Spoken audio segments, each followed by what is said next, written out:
Hey guys, John here, host of Mgtow is Freedom.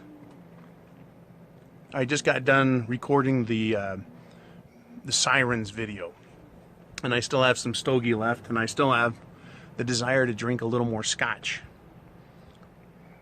Thank you very much, everyone. Thank you. And I just talked about sirens and how destructive they are. And I want to tell you a personal story. It's about my family, about who I am and where I came from. My family came from Bavaria in the 1700s. And I had a brother, genealogist, who told me he could, dig out the roots of my family, right, and go back as far as possible. We went all the way back to the American Revolution. There's a missing generation there, probably due to my good friend, the King of England, who decided to try and murder everybody. Nevertheless, traced it back into the early 1700s when they came over on ships leaving the Palatinate, leaving the religious wars over there. And traced my family back into Schaffhausen in the general Bavarian region. And I don't know if they were noble or whether they were basically middle class. If they were up in that Swiss area, they were just regular people who enjoyed living free.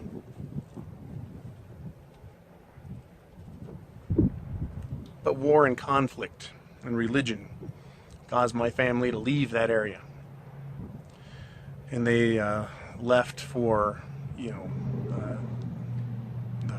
Amsterdam, the Dutchlands, right?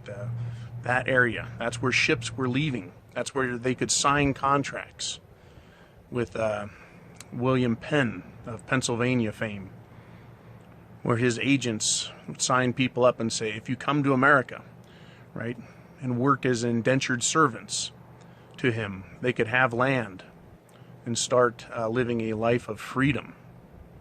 So I can imagine that my ancient relatives, Johann, Georg, which is German for George, right?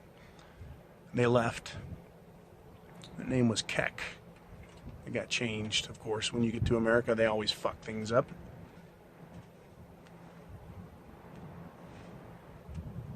Some people kept the Keck name. You probably heard of Keck Furniture in Kecksburg, Pennsylvania.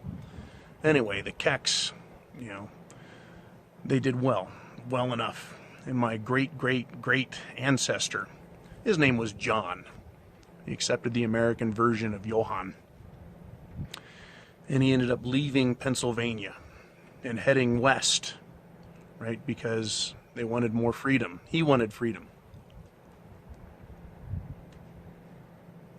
And if you go back and you look at the censuses that were taken every 10 years, I discovered that my family had money, that John had $5,000 in cash. I looked at that entire payroll, or rather census roll, and everyone on there, they didn't have much in the way of money that they declared.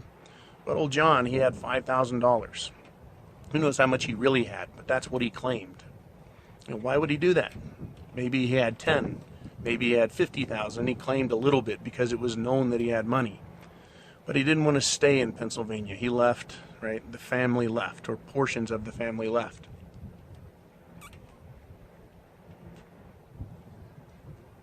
And they headed west. California had gold in it. But he left the Mormon immigrant trail in Nevada. And he headed north, up through the desert, nearly starved to death. He had a companion with him. I believe he duked it out with a fucking badger and ate the badger to fend off starvation. I actually went up into that area with that particular truck right there, and probably met a great descendant of the badger that my grandfather ran into. And I chased that fucking badger. I left the road and went off into the field. That was a mean motherfucking badger.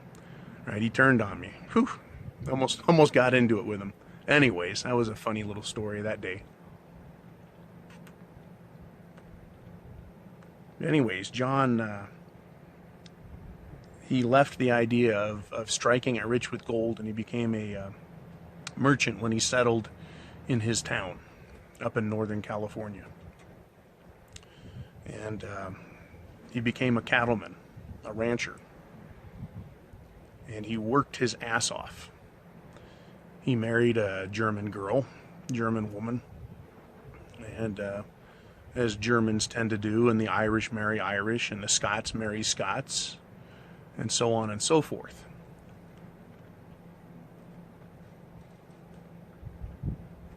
And they had one particular winter that was legendary. And it was so bad that the cattle starved. They couldn't be fed. And my great-great-grandfather way back there was one of 3 ranchers that were able to survive. Why? Because of his ingenuity, his intelligence, his hard work, his planning. He was a man, right? One hell of a man to do that. Got some good pictures of him on his horse with other men in the town.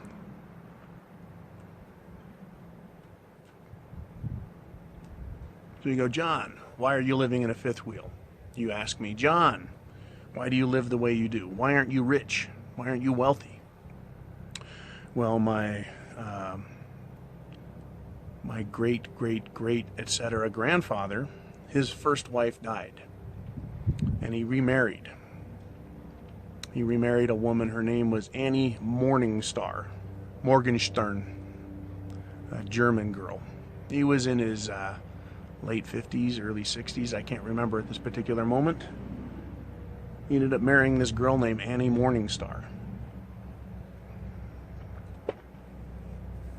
She was in her early 20s. She's fucking hot.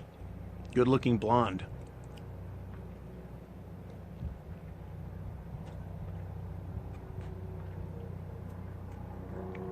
And he ended up siring some more sons.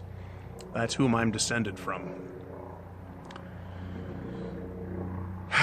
But because of the rules of the time, his entire fortune, all the real estate, all the business holdings, they went to her. She controlled them. You can see where this fucking story is heading, no doubt.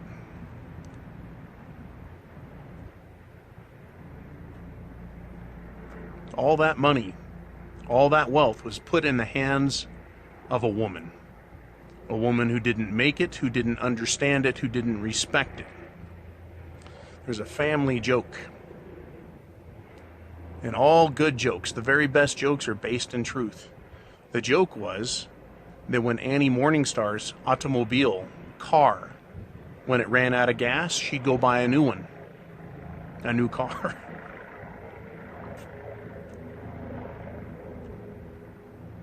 She sold everything off to pay for her lavish lifestyle, and there was nothing anybody could do about it. She destroyed several generations worth of wealth in a matter of a couple of decades.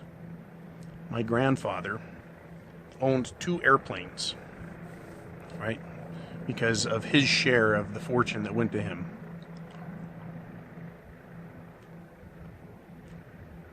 How could an average man,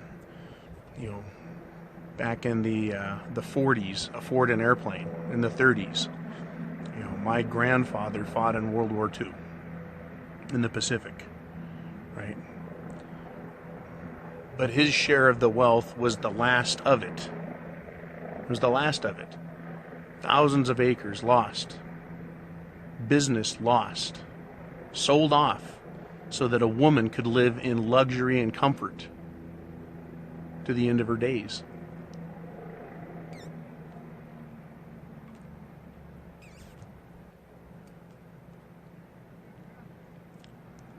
So instinctively, when I was younger, I wanted to have a family. I wanted to rebuild that family fortune, which I hadn't known about until about 10 years ago, when I realized I was actually following in his footsteps in more ways than one.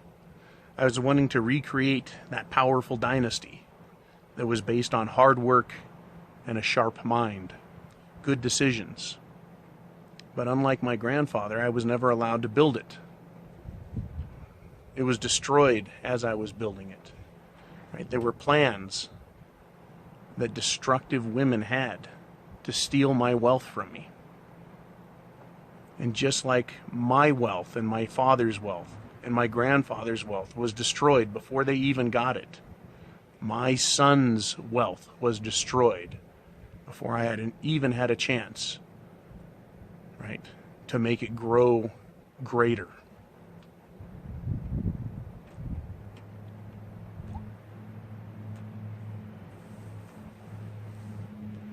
People go, John, why are you so bitter? Why are you so angry? Why is this whole affair so upsetting to you? Why is Mgtow so important? Why? To me, right? And I know there are women that watch this and go, God, John, why are you so bitter? Well, that's the fucking reason why. So I turned around and was doing the exact same thing my ancestor did. That's take a little bit and make a lot more with it. Only to have it stolen or destroyed, used irresponsibly, immorally by women. My mother-in-law and my ex. They had no fucking clue how to make money and how to preserve wealth. So I'm having to do it again as Mgtow. You,